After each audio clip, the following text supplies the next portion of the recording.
Hello, Chairmen. How's it going? Good. Good day. Good day. Good to see you guys. It is morning, afternoon, evening, wherever you are in Tone Town today, wherever you find yourself. But you are here, you're listening. For myself here, I just got out of the Tone Ocean for a morning dip myself, about to hop in the Mazda Miata, the manliest of all cars, and I'm going to keep heading towards Tone Town. That's right. I'm but looking he has forward a roll bar. to So exactly. I got a roll bar and aftermarket muffler, a little tiny baby turbo in there, and we are just ringing along to Tone Town today. So I'm pumped. I'm really excited to chat. I think today's topic is probably one of my favorite topics to chat about. We've touched on it kind of lightly in the past, but never really gone in depth. And inevitably, this is a conversation that always comes up when I'm chatting to customers about their board. As soon as a customer brings up something around line mixers or wet, dry, wet, as soon as that question gets broached, I know the call that I'm on is going to go from about 20 minutes to about 45 or 50, because there is so much to cover around line mixing, parallel, kill dry, all this type of stuff. We're not going to cover all that today. Today, we are focusing on line mixers, specifically for a pedal board, because that's what we're all about here. And we're going to talk about some of the different types of line mixers out there. One in particular that was just released that is probably, I don't think line mixers typically take steroids, but if they did, this would probably be what it looks like after a couple of years. And that's the GFI. Brian, how do you say it? GFI. Oh, don't put me on that. I'm putting you on the spot, man. I gotta. I like how you said it earlier. Duophony. I can't remember. Duophony. Duophony. I don't know. We all said I don't know. I don't know how to pronounce it personally. And I've heard honest. duophony. Duophony. Duophony. Yeah, the GFI mixing pedal. I have to give the GFI for always coming up with interesting names. You know, yeah. I mean, what was your other one? Well, you know, I had heard some people pronounce synesthesia as anesthesia. Anesthesia. But Anastasia. Yeah. Yeah. So it's either a Russian princess or some sort of anesthetic to make sure that you stay under while in surgery. But nothing about the tone that comes out of those pedals, though, is going to put you to sleep. It's going to ensure that you're wide awake and in a three-dimensional, just absolute bliss the entire time. Love it. GFI makes great stuff, as we know. And I'm excited to talk about the line mixer thing, because it's something that I use quite a bit, as I've admitted. I am a wet, dry, wet freak. I said so in a post I did earlier. I guess so when the day the pedal released, I did a post on it. Although I have to say, in the admission of saying that I was a wet, dry, wet freak, it did bring some of the actual freaks out of the woodwork. Maybe misconstruing exactly what I meant when I said that. But in any case, that's the risk we run when we run wet, dry, wet. Indeed. That was actually going to be one of my first questions to you guys is, have you used line mixers before on your own rig, or maybe on a build where you had to kind of go in depth on one? And how was it kind of utilized? What did it allow you to do? Like, what do you guys, for yourselves, typically use line mixers for? If you can give like a quick overview. You want to go, Mason? Sure. So I use them for taking effects that I want to run 100% wet, and then have the ability to mix back in the dry signal to sort of recreate the way that a lot of the classic rack rigs might have been done back in the 80s and 90s. And the reason that the line mixers in that context that sort of define an era of like pop and rock music was because a lot of the studio musicians and artists wanted to recreate a lot of the sounds that they got in the studio, which at that time in particular had a lot more processing than in the 60s and 70s, where most of the effect processing, if there was any, was done, in post-production or done by the engineers. And this could be in the form of double tracking or, different sorts of reverbs and things like that they might use. But it got considerably, there was considerably more options as, you started to have companies like Lexicon and Eventide and these companies making rack units. The trouble was with a lot of these, especially when they first started coming out, is that they were all 100% wet. So they were return only. And the intent in the recording studio is that they would be used in a mix bus and they would be blended in parallel with the dry signal. And so there was no need to have an option for dry. And so when guys had become accustomed, and when I say guys, I mean, guitar players had become accustomed to some of these sounds, they wanted to take what they had recorded in the studio and be able to make it into a live sound experience. They had to figure out a way to be able to use these effects with the rest of their instruments and amplifiers and guitar pedals, presumably, and this is proven out historically. Most of them used a combination of, rack effects and pedals.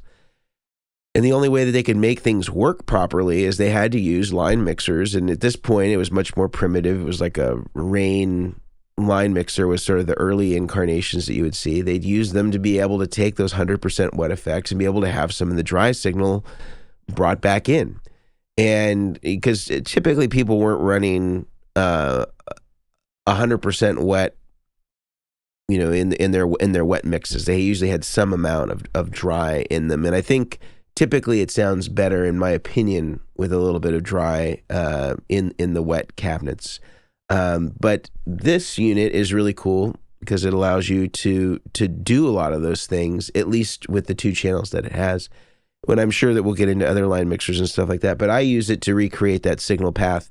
So in the video that I had posted on Instagram, and maybe we'll link it or something like that if people want to check it out, I just put a Boss DD500 and a Source Audio Ventris, and I was just showing kind of like what it sounded like dry, then adding in the reverb set to 100% wet, and then blending in some dry, and then the delay doing the same, and then them together.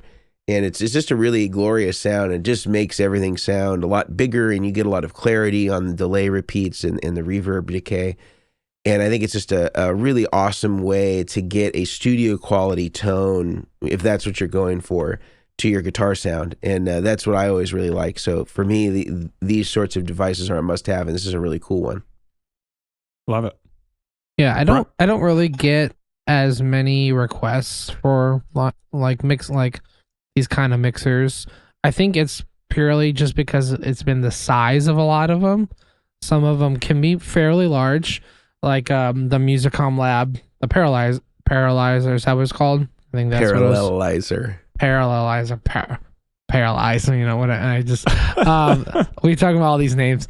But stuff like that where the unit size is fairly large can be a big determination has been for a lot of these boards. Oh, do I do that or do I do, a switcher or something? So it hasn't been much. I had a couple on like a few racks that I did, but I haven't done those in a while. And it was, they'll kind of blend in their different types of, wet effects that they were using. And those, excuse me, some of those, it's kind of just player choice, really. But yeah. I don't really get it. I don't get a lot of them right now. I think with having this form factor size of a pedal, I think I will get more of them because it can fit on a board, but we'll see. I think as well, one of the misconceptions maybe for people that haven't looked into this in detail is that some people might still be of the train of thought that a rack rig is still the ultimate of all flexibility and rigs out there on the market, when in reality, and you guys correct me if you disagree or if you think I'm wrong, but in reality, that was a necessity back in the 80s. If you wanted to have that sound on the road, you had to do a rack because that's the form factor of the gear. That's what was available. But nowadays, with things like an RJM PBC10 or maybe a Gig-Rig G3, the Duophony or Duophony, like you have these now rack feature, or rack features in a pedal format that you can now fit on a pedal board. So now we're able to consolidate, a 19-inch rack unit down into a lot of the key features into something the size of a, just bit bigger than a Boss pedal. And so it's really cool to see some of these rack features in a pedal board friendly format with, current to date specs and features available. So I think it's incredible. And we'll get into a little bit of what you can do with the Duophony and other line mixers, but I wanted to show you guys some of the mixers out there. And if I'm missing any key ones, obviously speak up. I'll share my screen for anyone that is on YouTube, but maybe actually before we share the screen, Mason, do you want to chat about a couple of our sponsors, and then we'll get into available line mixers on the market? I'm excited to hear about more of the mixers out there, because I'm a sucker for a good mixer. I know you are. As many of you know, and I don't mean a stand mixer. I have my KitchenAid. Although I do have a KitchenAid, I will say. No, line mixers are great. But yes, I'd love to talk to you about a couple of our sponsors. But before I do, I'd like to talk to you about one way that's incredibly easy to help the podcast as we continue to grow and build our listenership. We are now the number one listened to podcast in Uzbekistan. Yes. And also a lot of Eastern Bloc, kind of Baltic countries. And I think that we can continue to grow our following in the Eastern Bloc. Serbia, I think we're like number 3. We need to continue to grow this. And I think in the US, in our category, I think we're in the top 10, which is great. So we are continuing to grow. And one way that you can help us to grow is by writing us a review on iTunes. And there's actually a link in the description and in the show notes. And iTunes seems to be the place where everybody who also hosts podcasts, whether it be Amazon or Spotify, they sort of, cannibalize from the data that is gathered by Apple to sort of determine their podcast rankings. And so give us an honest review. It could be 1 star, it could be 5 star. As long as it's honest, it's all I care about. Tell us what you think. We'd love to hear from you, and reviews really go a long way in helping other people find our podcast. With that said, there are 2 sponsors that make this podcast possible every single week. The first of which are our friends over at Sweetwater, and they have an amazing service which is called the Sweetwater Gear Exchange. And it's essentially a combination of Craigslist, Reverb, and eBay all rolled into one. I feel like it has sort of the peer-to-peer element that you would find in sort of a Craigslist sort of interaction where you're listing your stuff, you get to communicate with the person in a similar fashion. And I just find that it's just kind of like a cooler experience. Reverb seems like it's gotten kind of corporate. There's a lot of fees. There's all sorts of things that you kind of have to go through as a seller, a lot of hoops to jump through. One of the coolest things about the Gear Exchange is that if you're a seller and you want to keep 100% of your commission, you don't want to pay any commission to the company, Sweetwater in this case. If you put all your profits on a Sweetwater gift card, you don't have to pay any seller fees whatsoever. So that is a really, really cool differentiator that just makes Sweetwater a step above the other things that are out there for selling your used gear. I've used it several times to buy and sell, and I've been really, really happy with the whole process. Sweetwater is an amazing company, one of our best dealers in addition to our friends over at the Guitar Sanctuary. And so I'm happy to be working with them in this capacity. I really, really like the service. I think you'll dig it too. You can sign up for a free account over at sweetwater.com/used and get started right away buying or selling. It's, again, a really great service. I highly recommend it. And secondly, our friends over at the Guitar Sanctuary are one of the foremost dealerships in all of the country. If you live in America and you want a place where you can find some of the best high-end boutique and mainstream instruments, whether that be Gibson or Fender, or whether that be Vertex or Goodwood, or whether that be Friedman amplifiers or Soldanos or GFI, like we're talking about today, those are all sold at our friends over at the Guitar Sanctuary. They are amazing over in McKinney, Texas. And not only are they amazing at what they do, they also house Brian Omilion of Omilion Audio. So if you want to have a pedalboard built with all of the amazing gear that you've purchased over at the Guitar Sanctuary, or you want to ship to them to have Brian build, he's available there to do that, and is again offering an amazing services backed by our friends at the Guitar Sanctuary. It is a win-win for everybody, and I highly recommend you check out theguitarsanctuary.com. You can see their offerings. You can contact Brian through there if you're interested in rig build. I highly recommend our friends over there. Now back to line mixers. I'm going to turn it back over to Grant. Let's do the screen share. Here we go. Let's see if I can figure out this tech, 21st century tech here, sharing my screen. There we go. Ooh. Is that all right with Panda. You guys? So this was one of the first and simplest ones that I've ever received, or I actually paid for it, but I received it in the mail after I paid for it. So it was a great transaction. And basically with this line mixer, this is all mono. So this is like a basic version of a line mixer. If you're just getting into it, this might be a good fit. 3 channels. The thing to note with this type of line mixer, though, that you need to be aware of is if you want to mix a couple of effects in mono in parallel, you also need to think about how you're going to split your signal to get to the inputs of 2 pedals. So if we had like Mason said, a DD500, and I think you said a Ventris you were using in the video the other day, you would have to maybe go from, let's say you had an Iridium, and then the left out of the Iridium might go to the input of the DD500, right out to the Ventris, and then the outputs of those pedals in mono into this mixer. And that'll be the case for any mixer. You need a way to split to get to the inputs of the things that you want in parallel. Some of the mixers we're about to talk about already have that feature built in. This one does not. So there is a lot more to consider. As soon as you want to run something in parallel, your routing and the hardware you use has to be really well thought out. The one thing that this mixer will not give you is phase correction. If your 2 pedals that are routed in parallel are out of phase, you are out of luck. You need a way to correct that as well. So this is a really basic way to get into it.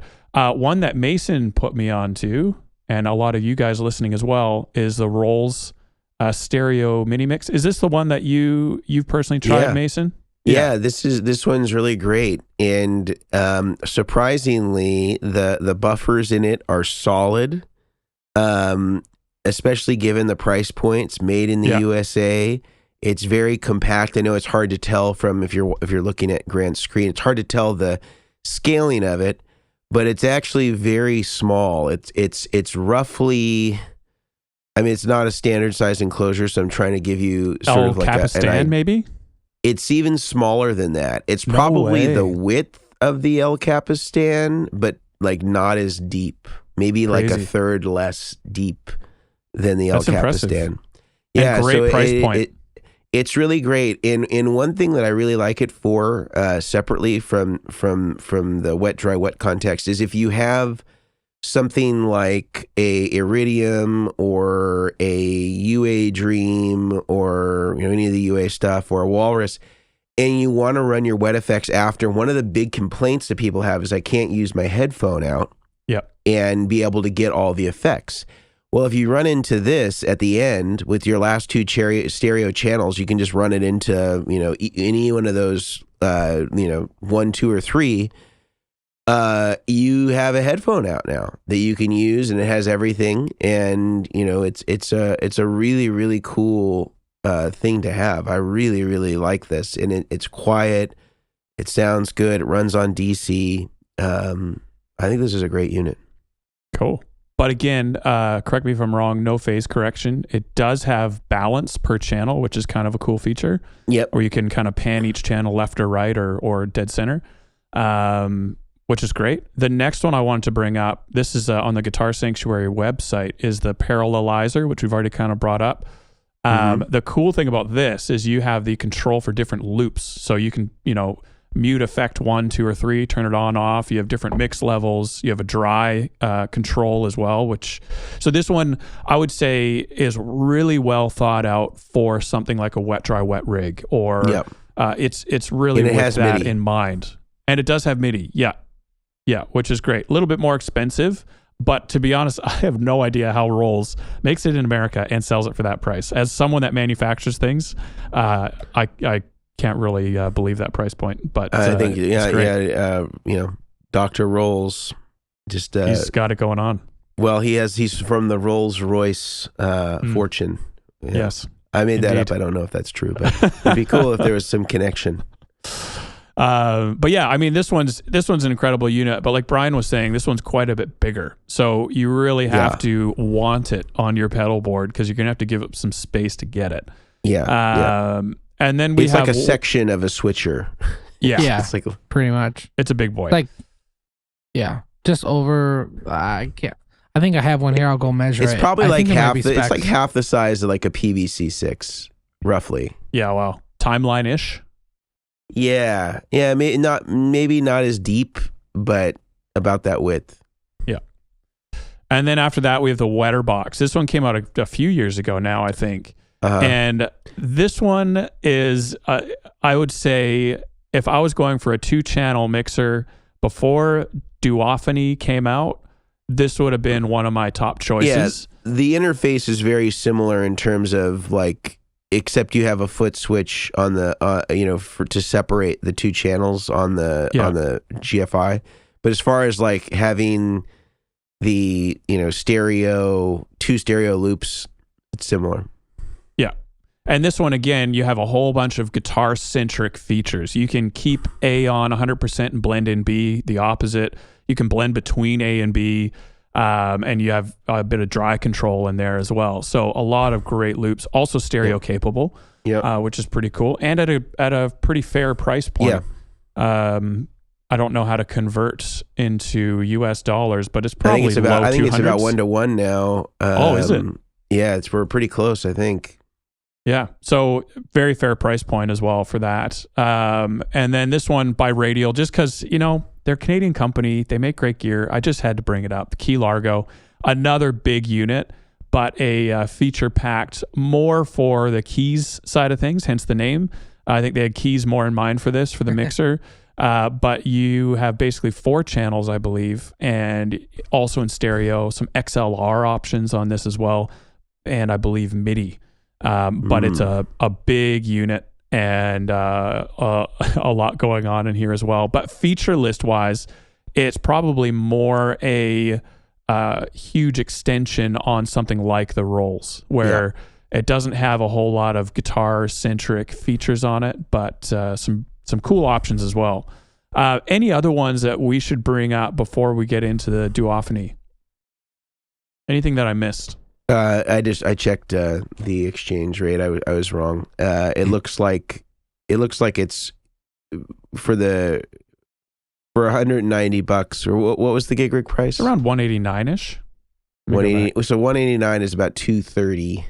Oh, okay. All right. There we go. Yeah. So it is a higher. If you click on US shop, it'll tell you the US price. I think Zoom is covering up part of. Oh, right there. Yeah. If you click that, I think it's towards the bottom. Yeah. Well, that's a combination bundle. Either way, it'll be low 200s. I will say though, for the wetter box. I went and grabbed this. Yep. This guy, and I laid it on a Zuma, and it's the exact same width as a Strymon Zuma. Okay. And this is for the parallelizer. Who are not watching, he held up a parallelizer to a Zuma and show it. Nah. Yeah. Okay. So it's not as big as I thought. The parallelizer. That's good to know. Yeah. All right. Now let's get into the Duophony or Duophony and chat about what this thing can do. So again, this is a 2-channel line mixer, full stereo through the whole chain. And it has a whole bunch of other things kind of built into it. Fully analog signal path. Oh, there you go. Great. And so Brian and Mason have both had this, a little bit of time, not tons of time, but a little bit of time to kind of get into this thing. I have not. I've just seen videos and I've been kind of drooling over it over here up in Canada. And so what are you guys' first impressions on it? Let's talk first in comparison to what we've just seen as far as what has been available for line mixers. Where does this fit in? What are your initial thoughts? Brion. That's his name in France. Yes. Brion. It's funny. I have people that have said brioche before, and I was like, please spell brioche. That's not a bad thing to be compared to. It's not. It's not. You're just a buttery pillow of bread.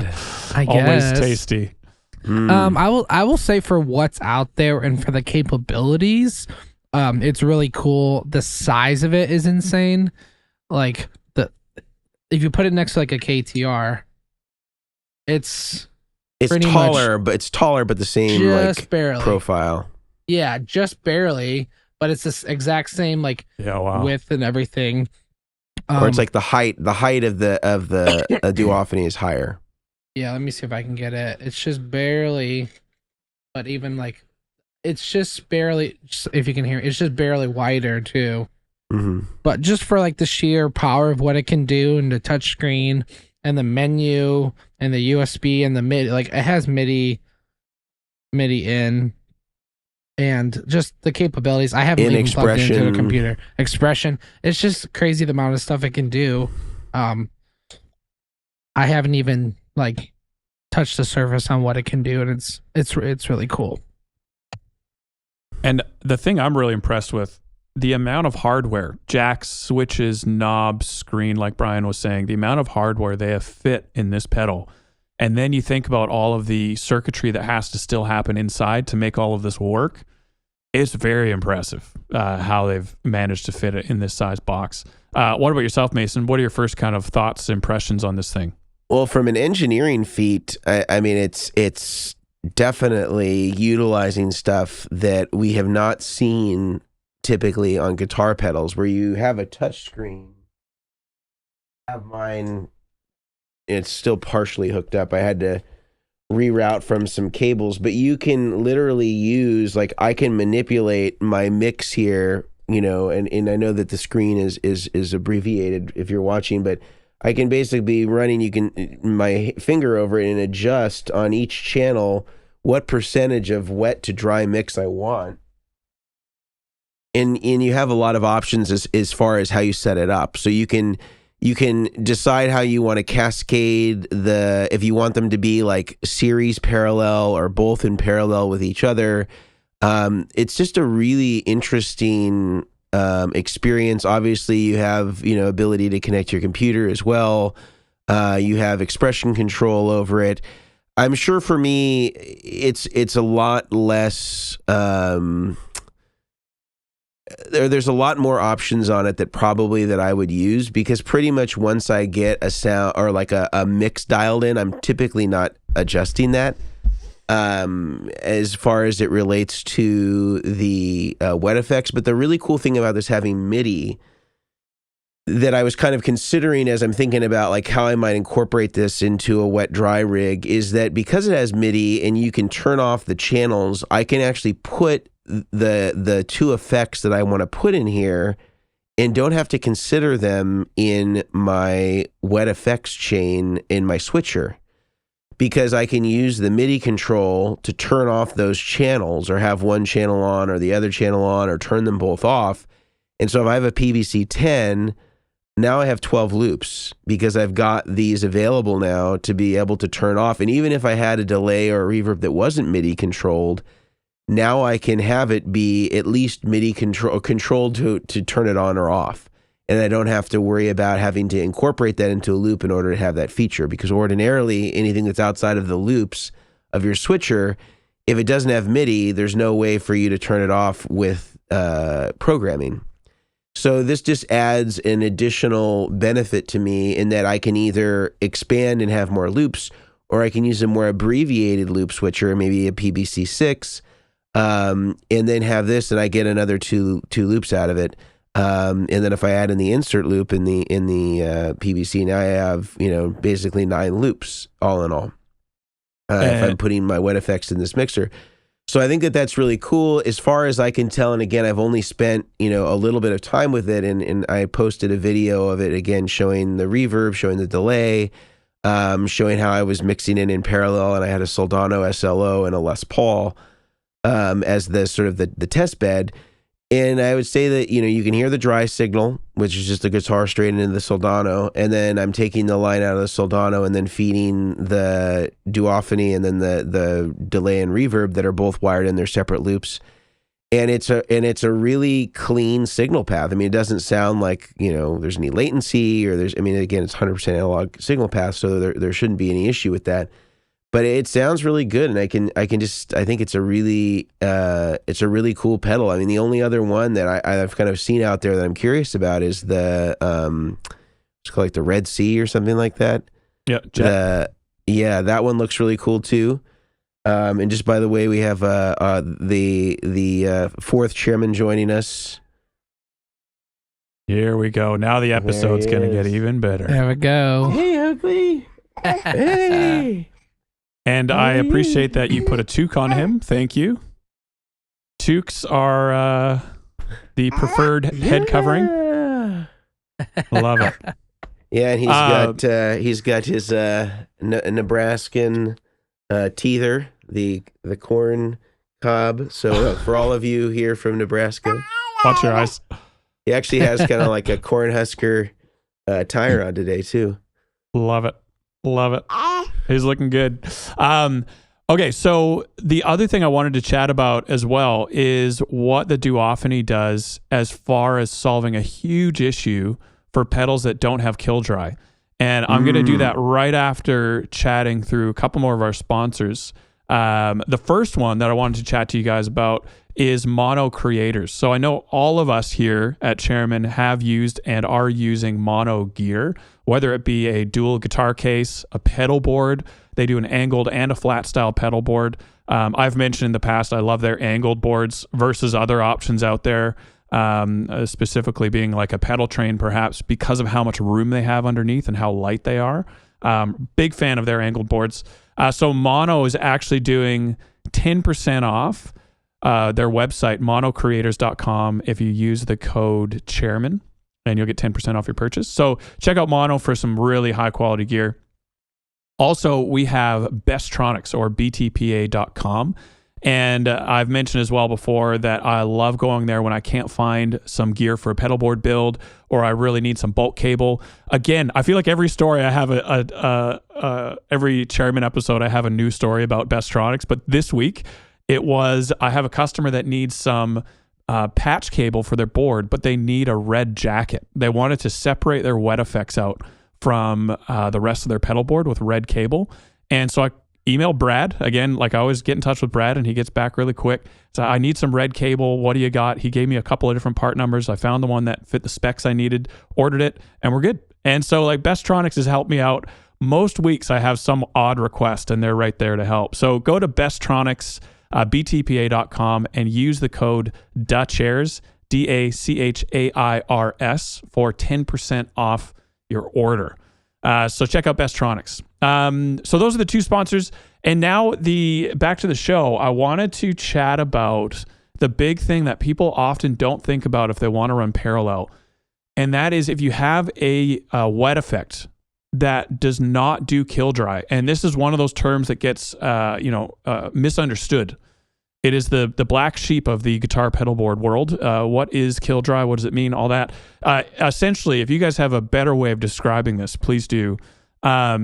Kill dry basically does not allow your dry signal to pass through the pedal. So even before Mason was saying old rack units are 100% wet, you did not have dry as an option. And basically, you might hit your guitar. Maybe you're hitting a note. Maybe you're a little bit angry, getting some frustration out. You smash a note on your guitar.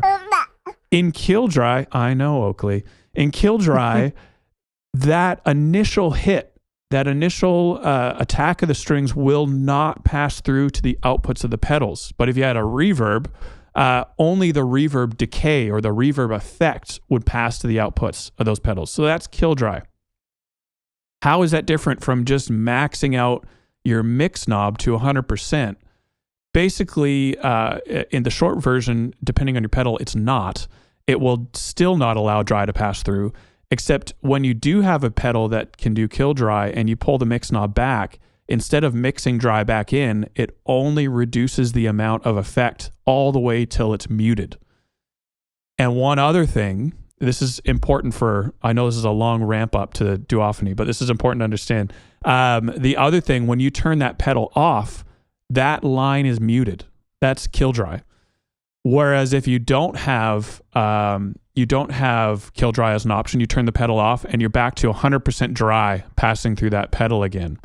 So if you do that in a parallel rig, you turn off your reverb, you don't want it, you're going to get dry rushing through your parallel signal again, and it's not going to have that same sound that you're after.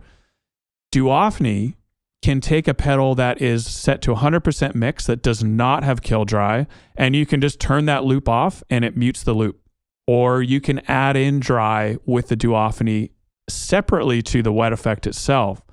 So it allows you to use a whole range of pedals in parallel that you wouldn't otherwise be able to do, like with some of these other mixers we were chatting about, like the rolls. It doesn't allow you to do any of this stuff. You have to have another workaround to mute that line if you don't want to use that pedal. So that's a long-winded way of saying having these pedals in a loop allows you to use just about any pedal that you want, run it in parallel, and get rid of all these issues. The other big one I'll really quickly touch on, I promise this one's much faster. One of the questions I get every week as well is I want to run Dream by Universal Audio, an amp simulator, and Ruby.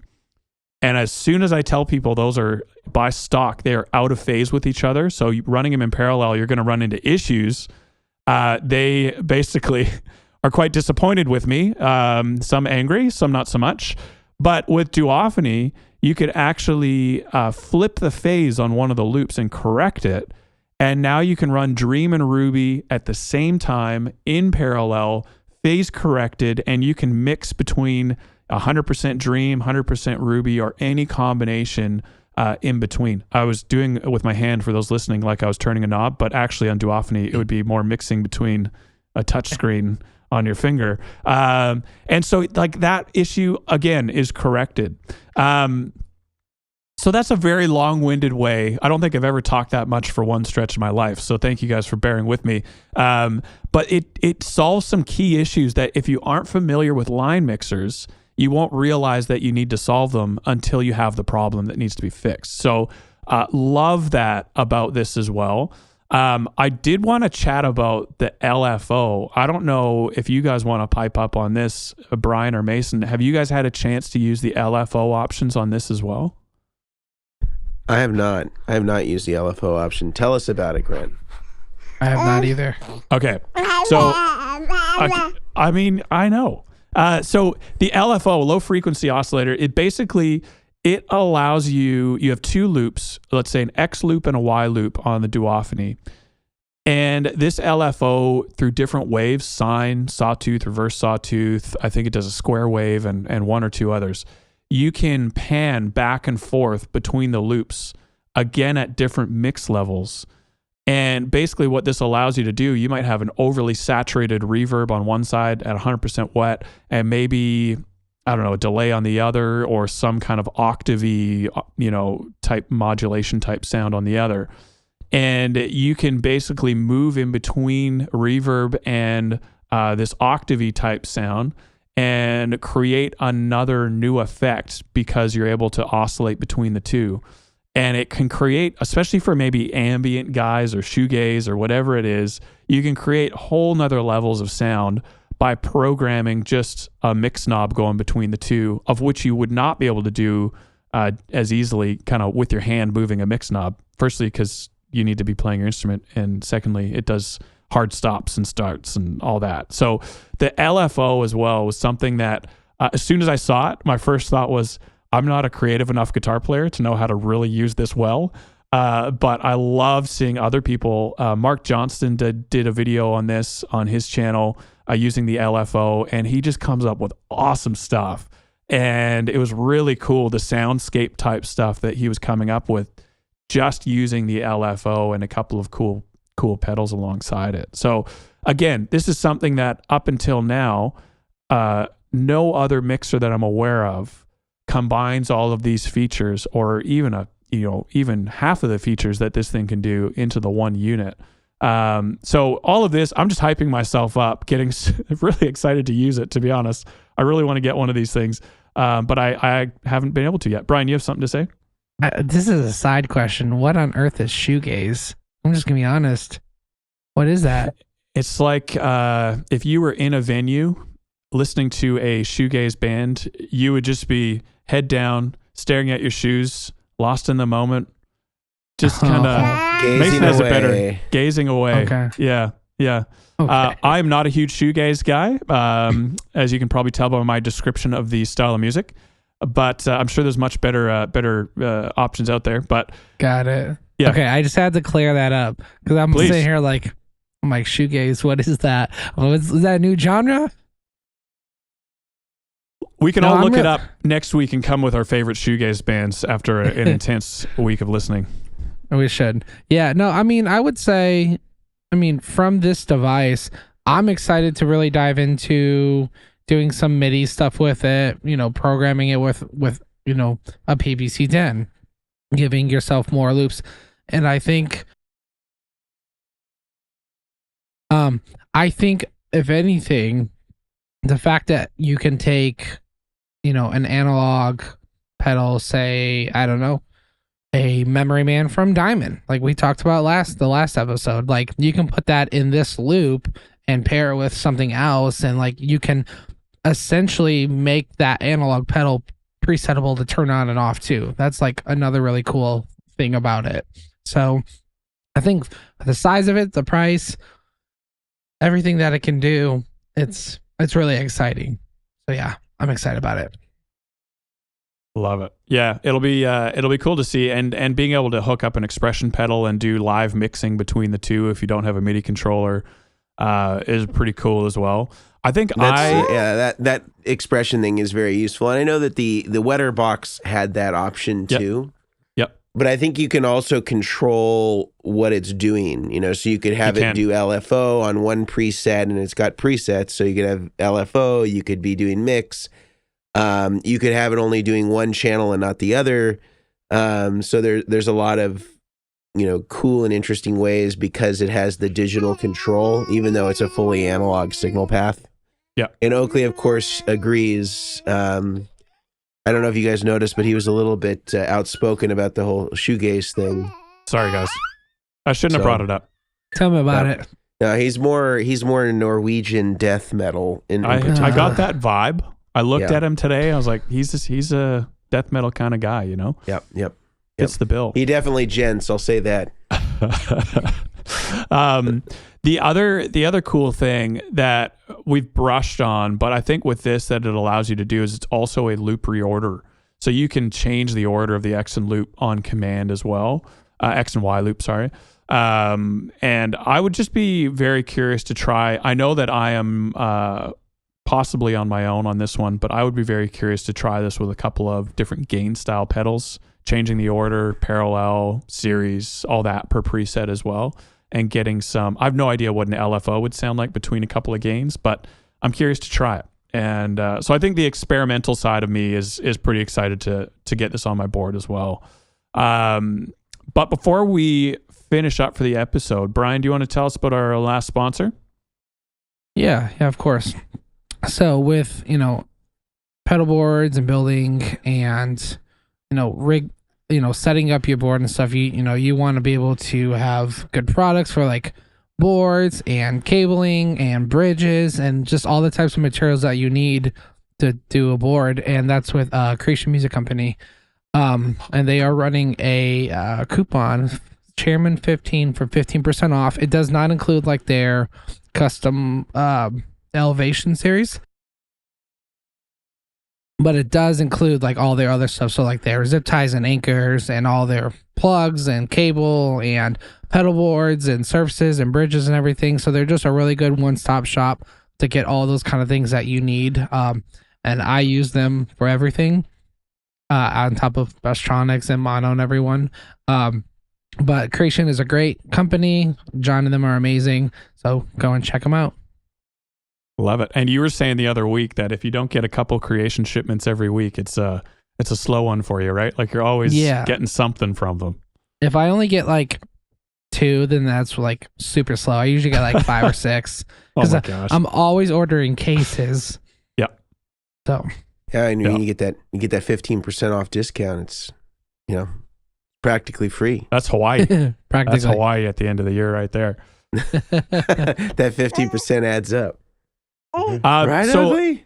To finish up, if someone is listening and they haven't used a line mixer before, so this is all new to them, what type of person do you think would be a great fit for a line mixer? Like the sounds that maybe they're going for, or maybe the feature set, and versus, is there anyone out there you think it's just not their time? A line mixer isn't for them until they hit A, B, and C in needing that kind of feature set on their board. Any thoughts on who it is and is not a good fit for? Well, I think. Sorry, go ahead, Brian. No, go ahead. I'm about to cough, so go ahead. Uh-oh. Well, first, mix responsibly. I think we can go without saying. Thank you. And make sure you're of age. But I would say the primary thing I think for people that it's for is if you're into wet textures, ambience, pads. These are all things that I think really lend itself well, especially as it relates to delay, reverb, and modulation. I think if you're really interested in a studio quality sound, as I mentioned before, sort of borrowing from the rack rigs of the 80s and 90s, this is also a really good tool for that. And not necessarily, I mean, this is a great one, but any line mixer really is great for this.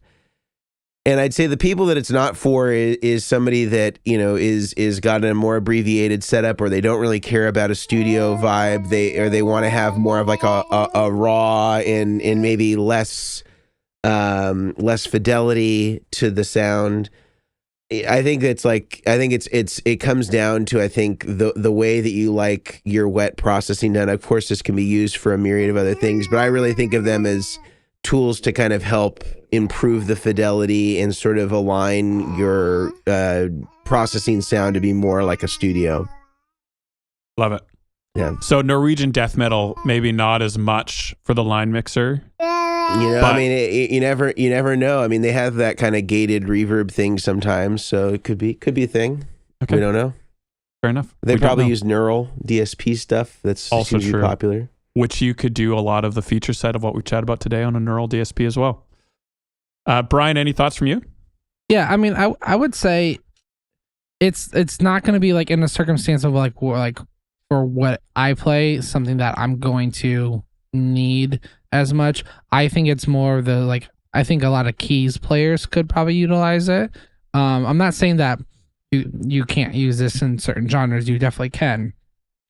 I think if you're running more analog pedals and you want these options to turn stuff on and off, kind of mix your wets and stuff, then it's a really good option. It's like, I wouldn't say go buy it and immediately redo your entire board. Like, get it, unplug some of your stuff, plug it in, see how it works for you, and if it's gonna fit your board.